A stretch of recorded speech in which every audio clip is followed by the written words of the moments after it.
Hello friends, જો તમને અમારો આ વિડીયો પસંદ આવ્યો હોય તો સબસ્ક્રાઇબ બટન પર ક્લિક કરી બાજુમાં આપેલ બેલ આઇકન દબાવો અને ઓલ ઓપ્શન સિલેક્ટ કરો, જેથી તમને અમારા દરેક નવા વિડીયોની નોટિફિકેશન સૌથી પહેલા મળે.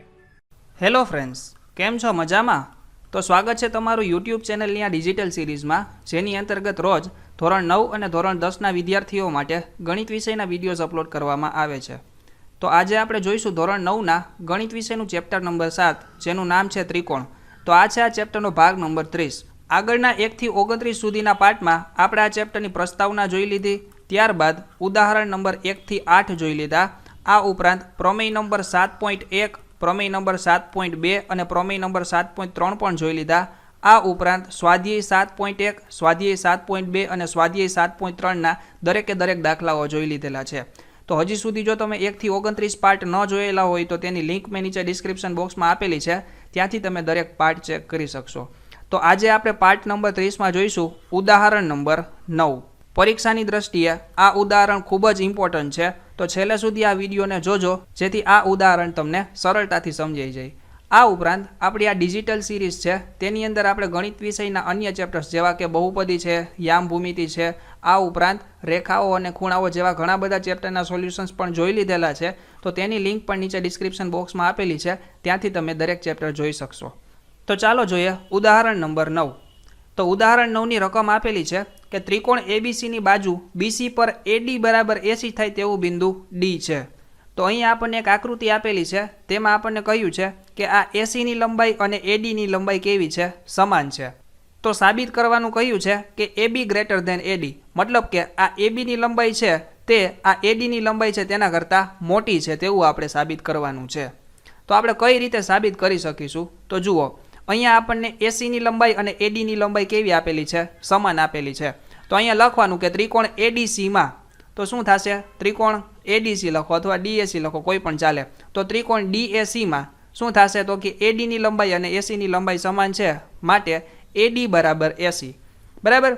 હવે આપણે પ્રમેય નંબર 7.2 છે તેમાં જોયેલું હતું કે જ્યારે કોઈ ત્રિકોણની બે સમાન બાજુઓ હોય ત્યારે તે ત્રિકોણની જે સમાન બાજુ છે તેના સામેના ખૂણાઓ પણ કેવા હોય? સમાન. મતલબ કે આ એડી બાજુ છે તો તેની સામેનો ખૂણો કયો થયો? ખૂણો સી. અને આ એસી બાજુ છે તેની સામેનો ખૂણો કયો થયો? ખૂણો ડી. તો મતલબ કે ખૂણો ડી અને ખૂણો સી આ બંનેના માપ કેવા છે? સમાન છે. તો અહીંયા આપણે લખવાનું કે ખૂણો સી બરાબર ખૂણો ડી, મતલબ કે એડીસી એટલે કે આ ખૂણો અને એસીડી એટલે કે આ ખૂણો, આ બંને ખૂણા કેવા છે? સમાન છે. આ વસ્તુ આપણે પ્રમેય 7.2નું વિધાન જે હતું તેના ઉપરથી લખી શકીએ. તો વિધાન શું હતું? તો કે સમાન બાજુની સામેના ખૂણાઓ કેવા હોય? સમાન હોય છે.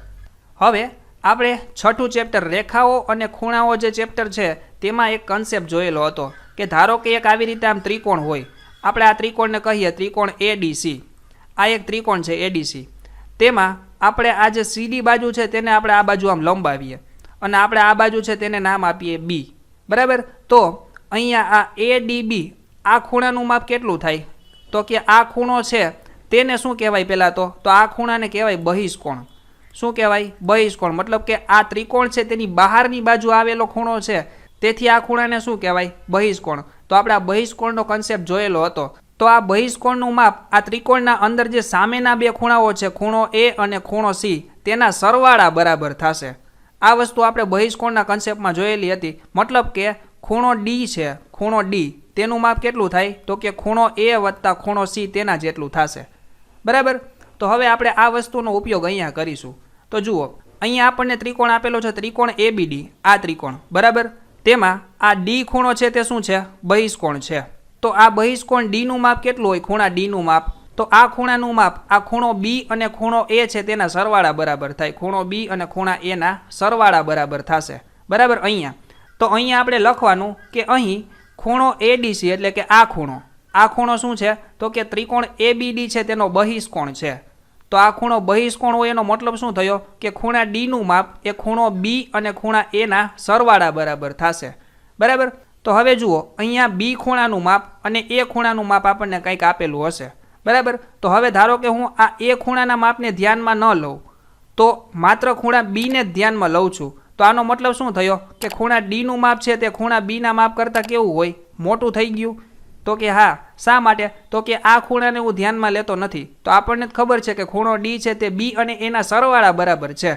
તો હું એને ધ્યાનમાં જ ના લઉં અને માત્ર બીને ધ્યાનમાં લઉં તો ખૂણો ડી છે એ બી કરતાં તો કેવો હોવાનો છે? મોટો જ હોવાનો છે. ખૂણો ડી છે તે ખૂણો બી કરતાં મોટો જ થાય ઓલવેઝ. બરાબર.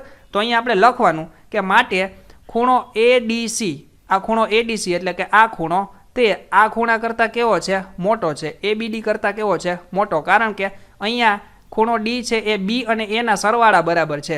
પણ આને તો આપણે ધ્યાનમાં લીધો જ નથી, માત્ર આને જ ધ્યાનમાં લીધો છે. ખાલી તમે આકૃતિ જોશો તો પણ તમને સમજાઈ જશે કે આ ખૂણા કરતાં આ ખૂણો કેવો છે? મોટો છે.